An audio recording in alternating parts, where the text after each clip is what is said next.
नमस्कार। आज आपण कोळंबी रस्सा कसा करायचा ते बघूया। तर त्यासाठी लागणारा मसाला बघूया। 2 कांदे, 1 टोमॅटो, कोथिंबीर, खोबरं, लसूण आणि आलं। तर ही मी कोळंबी घेतलेली आहे, ही साफ स्वच्छ धुवून घेतलेली, त्यातला काळा धागा पण काढलेला आहे।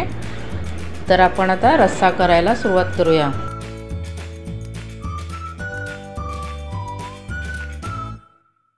कढई गरम झालेली आहे, आपण मसाला भाजून घेऊया। आता प्रथम आपण कांदा टाकूया। 2 मिनिटं सुकाच कांदा भाजायचा। नंतर एक थोडंसं तेल टाकूया आणि कांदा भाजून घेऊया। आपण भाजताना जास्त तेल नाही वापरायचं।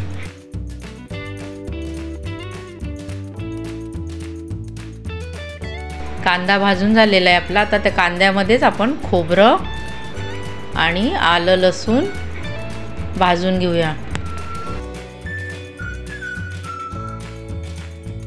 खरपूस खोबरं भाजून झालं की आपण त्याच्यामध्येच टोमॅटो पण भाजून घेऊया।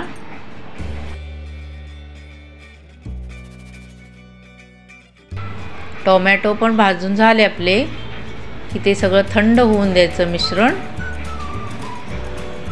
आणि नंतर मग आपण ते मिक्सरला त्याची पेस्ट बनवून घेऊया। हे सगळा मसाला आपण ताटामध्ये काढून घेऊया।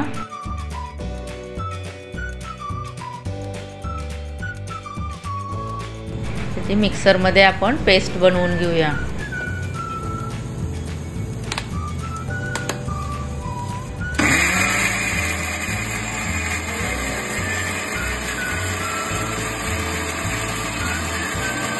पहिले सुक्कं वाटून घेऊया आणि नंतर थोडंसं पाणी घालून पुन्हा एकदा आपण पेस्ट बनवून घेऊया मसाल्याची।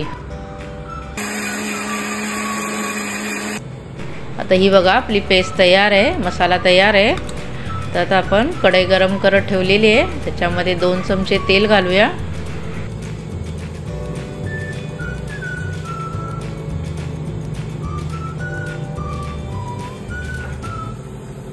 आणि 1 चमचा बटर घालूया।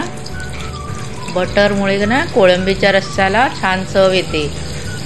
तुम्हाला बटर नाही घालायचं तर तुम्ही नका घालू, नुसत्या तेलामध्ये पण करू शकता।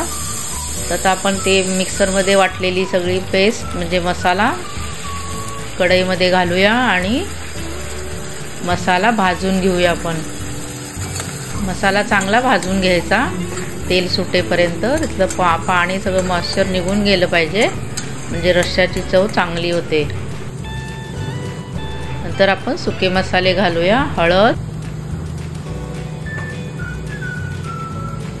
लाल तिखट घालूया। नंतर चवीप्रमाणे मीठ घालूया आणि कांदा लसूण मसाला घालायचा चवीप्रमाणे। तुम्हाला कुठला आवडत असेल मसाला, तुमच्या घरात कोणता मसाला असेल तो तुम्ही घाला। नंतर थोडासा गरम मसाला घालूया आणि पुन्हा एकदा आपण हे सर्व मसाले भाजून घेऊया। मसाले भाजण्यासाठी थोडंसं पाणी घालून पुन्हा परतून घेऊन पुन्हा भाजून घेऊया मसाले।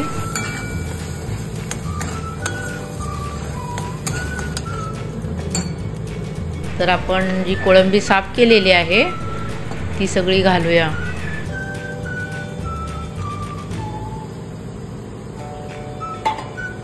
आणि पुन्हा सगळी कोळंबी आणि मसाला पूर्ण हलवून घेऊन, म्हणजे ते कोळंबीला सगळा मसाला लागेल। आणि नंतर मग आपण त्याच्यामध्ये गरम पाणी घालायचं, थंड पाणी घालायचं नाही। गरम पाणी घातल्याने कोळंबी पण लवकर शिजते आणि रश्श्याला तरी पण छान येते। तर आता आपण 10 मिनिटं तरी त्याला शिजवायला ठेवूया झाकण ठेवून। हळू गॅसवर आपण शिजून देऊया। तर 10 मिनिटं झालेले आहे। तर हे बघा आपली कोळंबी शिजलेली आहे, बघा तरी कशी आलेली आहे मस्त। तर तुम्हाला ही माझी रेसिपी आवडली असल्यास लाईक करा, शेअर करा, सबस्क्राईब करा आणि तुम्ही घरी नक्की करून बघा, तुम्हाला नक्की आवडेल। धन्यवाद।